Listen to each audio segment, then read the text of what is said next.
പറഞ്ഞൊരു കാര്യമാണ് നിങ്ങളോട് പറയുന്നത്. പറഞ്ഞു I dedicate this award to my school ടീച്ചേഴ്സും പറഞ്ഞു.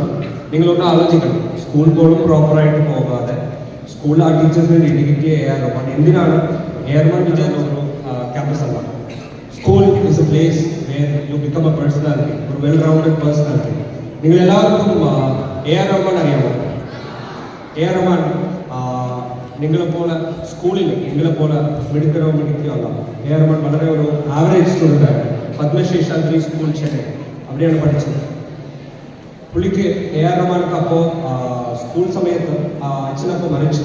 അതുകൊണ്ട് ജോലിക്ക് വേണ്ടി മ്യൂസിക് ഡയറക്ടേഴ്സോട് പോയി വർക്ക് ചെയ്യണം. സോ സ്കൂളെല്ലാം അറ്റൻഡ് ചെയ്യാതെ സ്കൂളെല്ലാം കട്ടടിച്ചിട്ടാണ് പോകുന്നത്. സോ നല്ല വഴക്ക് കിട്ടും ടീച്ചേഴ്സിനെ, ഇടി കിട്ടും ടീച്ചേഴ്സിനെ. ഒരു ആവറേജ് സ്റ്റുഡൻ്റ് ആയിരുന്നു, വളരെ വഴക്ക് കിട്ടും. അപ്പോൾ A R Rahman 10th standard തന്നെ ഡ്രോപ്പ് ഔട്ട് ആയി. +2 പോലും കംപ്ലീറ്റ് ചെയ്തിട്ടില്ല എ ആർ റഹ്മാൻ. പക്ഷേ ലേറ്റർ 2009-2010 നിങ്ങൾ എല്ലാവർക്കും അറിയാം, ഓസ്കർ അവാർഡ്, വലിയ വലിയ നാഷണൽ അവാർഡ്സ് എല്ലാം വാങ്ങിയിട്ട് വലിയൊരു ഇന്ത്യയിൽ തന്നെ ഏറ്റവും നമ്പർ 1 മ്യൂസിക് ഡയറക്ടർ ആയതിനു ശേഷം NDTV ഒരു പ്രോഗ്രാം എടുത്തു. ഇന്ത്യസ് ഗ്രേറ്റസ്റ്റ് പേഴ്സണാലിറ്റീസുടെ 25 ഗ്രേറ്റസ്റ്റ് ഇന്ത്യൻസിന് ഒരു ഫംഗ്ഷൻ എടുത്തു. ആ 25 ഗ്രേറ്റസ്റ്റ് ഇന്ത്യൻസിൽ ഒരാളായിട്ട് സെലക്ട് ചെയ്തിട്ടുണ്ട് എ ആർ റഹ്മാൻ. ആ പരിപാടി ഇവിടെ ഇതുപോലെ ഒരു വേദിയിൽ വെച്ച് 25 പേര് ഇരുത്തി അവരെല്ലാം പ്രസംഗിച്ചു. അപ്പോൾ എ ആർ റഹ്മാൻ പറഞ്ഞൊരു കാര്യമാണ് നിങ്ങളോട് പറയുന്നത്.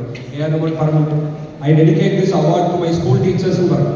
നിങ്ങളൊന്ന് ആലോചിക്കണം, സ്കൂൾ പോലും പ്രോപ്പറായിട്ട് പോകാതെ സ്കൂളിൽ ആ ടീച്ചേഴ്സിനെ ഡെഡിക്കേറ്റ് ചെയ്യുക എ ആർ റഹ്മാൻ എന്തിനാണ്? എ ആർ റഹ്മാൻ വിചാരിച്ചാൽ എനിക്ക് I dedicate this award to my fans എന്ന് പറയാം. I dedicate this award to music directors, Ilaiyaraaja പോലെ, ജോൺസൺ മാസ്റ്റർ പോലെ മ്യൂസിക് ഡയറക്ടേഴ്സ് പേര് പറയാം. ഇല്ലെങ്കിൽ ഫോറിൻ ഇൻഫ്ലുവൻസസ് ആയിട്ടുള്ള മ്യൂസിക് ഡയറക്ടേഴ്സ് പേര് പറയാം. പക്ഷേ അമ്മ പേര് പറയാം. പക്ഷെ അതൊന്നും പറയാതെ I dedicate this award to my school teachers എന്നാണ് പറഞ്ഞത്. അത് എന്തിനാണ് നിങ്ങൾ എല്ലാം ആലോചിക്കുന്നത്?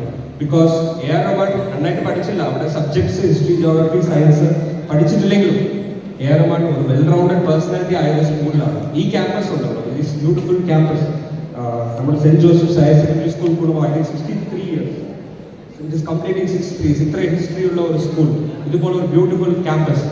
ഈ ക്യാമ്പസ് ആണ് നമ്മളെ ഒരു വെൽ റൗണ്ടഡ് പേഴ്സണാലിറ്റി ആക്കുന്നത്. നമ്മൾ ആരാണ്, നമ്മുടെ തോട്ട് പ്രോസസ് എന്താ, നമ്മൾ ഫ്യൂച്ചറിൽ എന്താവും, നമ്മൾ ഇവിടെ കാണുന്ന സ്വപ്നം